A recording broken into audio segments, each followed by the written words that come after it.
بسم اللہ الرحمن الرحیم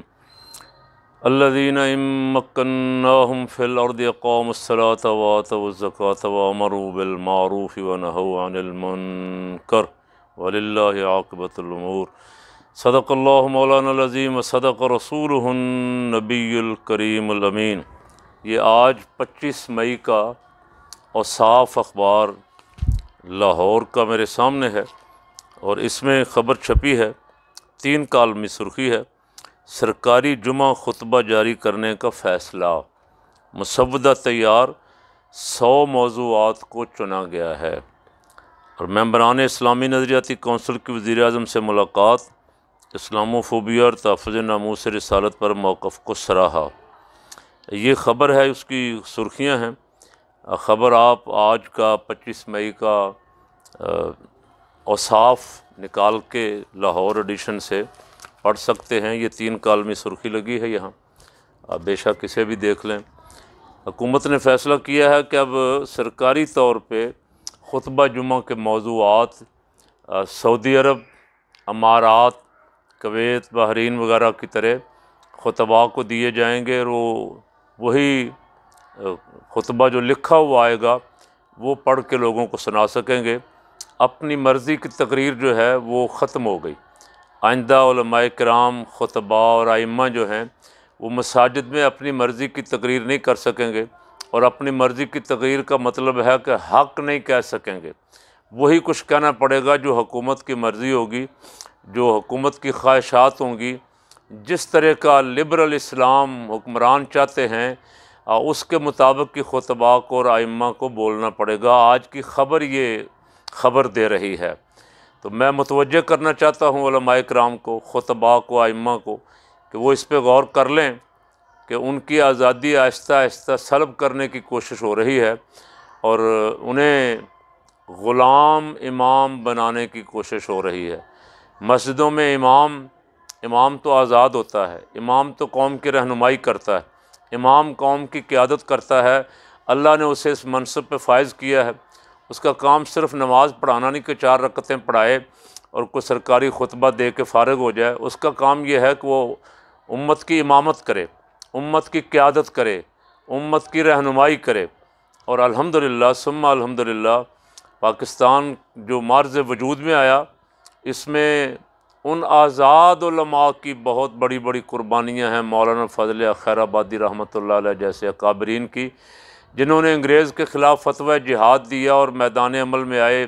اور پھانسیوں پہ لٹک گئے، لیکن اپنے موقف سے پیچھے نہیں ہٹے۔ اس وقت سے لے کے آج تک انگریز کے غلام جو ہیں انہیں مسجد کھٹکتی ہے،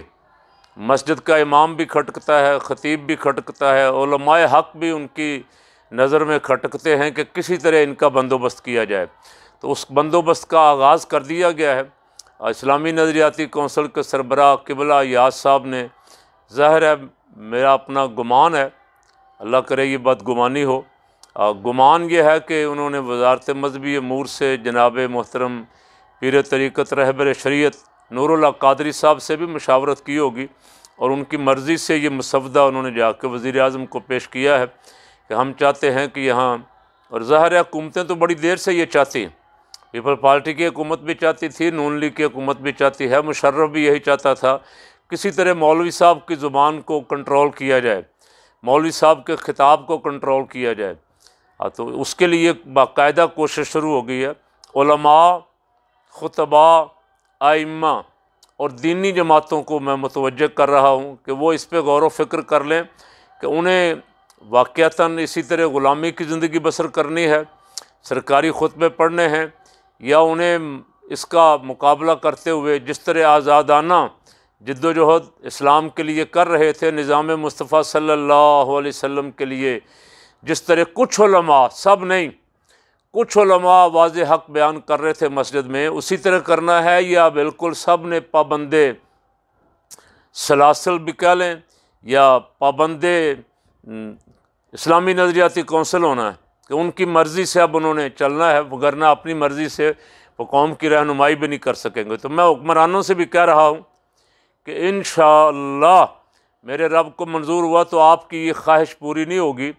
علماء حق یہاں ابھی تک موجود ہیں، اور ہزاروں لاکھوں کی تعداد میں موجود ہیں، وہ مسجد کی آزادی پہ حرف نہیں آنے دیں گے،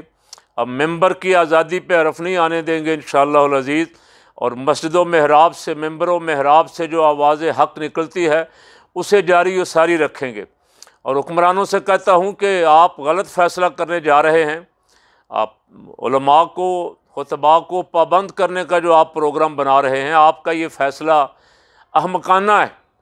آپ کا یہ فیصلہ کو عقل مندانہ نہیں ہے، اس لیے کہ یہ آپ سے ہو نہیں سکے گا، اور آپ مفت میں علماء حق کی مخالفت مول لیں گے۔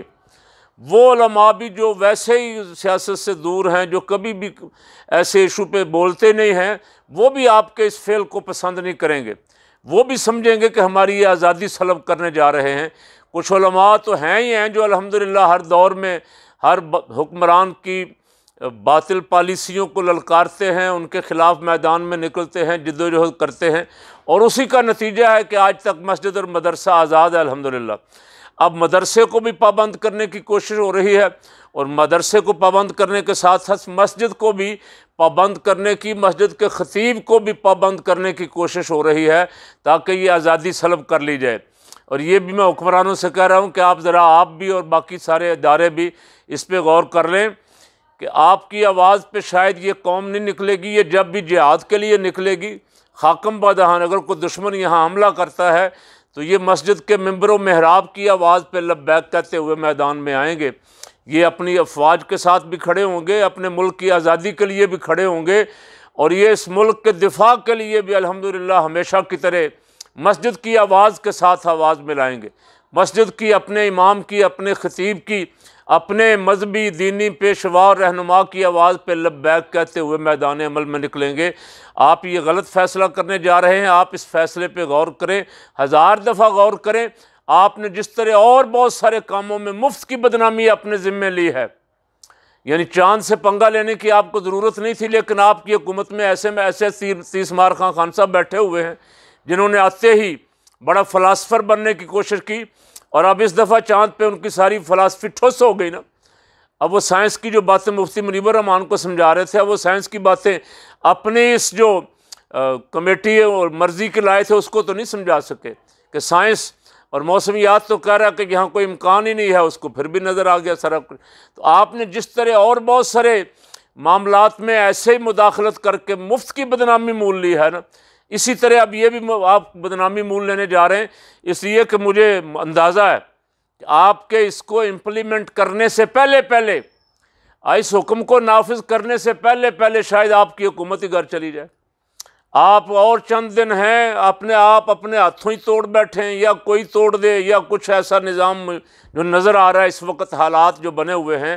آپ کے دائیں بائیں، جو 30 مارخاں کل تک جو زلفی بخاری بڑا منظور نظر تھا، آج وہ زلفی بخاری کا بھی شور پڑا ہوا ہے نا پورے ملک میں۔ ایسے زلفی بخاریوں نے آپ کو مروایا، انہوں نے صحابہ کرام رضوان اللہ علیہ مجمعین کے گستاخوں کی حمایت کی، اور ان کی حمایت میں کھڑے ہونے والوں کو پابند سلاسل کیا۔ آج وہ مشیر صاحب جو بڑے لاڈلے تھے کل تک، ان کے ساتھ کیا ہو رہا ہے خان صاحب؟ وہ کیا کر رہے تھے آپ کو پتہ چل گیا نا؟ یہ جن پہ آپ نے اعتماد کیا تھا یہی دھوکہ دے گئے آپ کو، جو آپ کرپشن کے خلاف نعرہ لے کے اٹھے تھے، اس نعرے پہ اس نعرے کا ساتھ دینے کی بجائے یہ اندر کھاتے اپنے بینک بھرنے اور اپنے اکاؤنٹ بھرنے کے لیے ہیرا پھیری میں لگے ہوئے ہیں۔ ابھی تو آپ کے سامنے 1 2 4 کیس آئے ہیں، جس دن آپ کی حکومت جائے گی اس دن آپ دیکھیں گے کہ کیسوں کی لائن لگی ہوگی کہ آپ کے وزراء نے اور آپ کے دائیں بائیں بیٹھے ہوئے مشیروں نے کیا کیا کچھ کیا ہے۔ اس لیے ابھی ایسے پنگے خان صاحب نہ لیں، آنکھیں کھلی رکھیں، اور جو آپ کی ذمہ داری ہے، جو کام آپ کے کرنے والا ہے وہ کام کریں۔ وہ کام آپ نہیں کر رہے، آپ کو یہ ظلم ہو گیا کہ آپ اسمبلیاں توڑ دیں گے، لوگ آپ کو ایسے ووٹ دے دیں گے۔ لوگوں کو تو ابھی تک آپ کی حکومت کا کوئی فائدہ نہیں پہنچا۔ لوگوں کا تو بجلی کا بل جو 300 آتا تھا وہ 3000 آ رہا ہے، اور لوگ جو روٹی 8-10 روپے کی لیتے تھے وہ 15 روپے کی لے رہے ہیں۔ عوام تک تو ابھی تک آپ کی طرف سے کوئی سہولت، کوئی رعایت عوام تک آپ کی نہیں پہنچ سکی۔ آپ کیسے، کس منہ سے عوام کے پاس جائیں گے؟ آپ کے مشیر، آپ کے وزیر، آپ کے ایم این اے، آپ کے ایم پی اے چھپے ہوئے اپنے دفتروں میں عیش کر رہے ہیں، ان کو توفیق ہی نہیں ہے کہ اپنے حلقوں میں نکلیں، عوام کا بھی سامنا کریں۔ آپ غور و فکر کریں، ایسی جو تجویزیں دینے والے درباری ملا ہیں جو آپ کے دائیں بائیں بیٹھے ہوئے جو واہ واہ چاہتے ہیں، ان کی تجویزوں پہ عمل کر کے خام خواہ دینی لوگوں سے، علماء حق سے پھڈا نہ لیں، اپنی مخالفتیں آپ بڑھا رہے ہیں، ان کو کم کرنے کی کوشش کریں۔ مسجد آزاد ہے، یہاں اللہ اور رسول اس کے رسول کا حکم چلتا ہے، اور یہ انشاءاللہ آزاد رہے گی، اور صبح قیامت تک علماء حق اپنا آزاد کردار ہی ادا کرتے رہیں گے، اور ممبر پہ بیٹھ کے کلمہ حق کہیں گے انشاءاللہ العزیز۔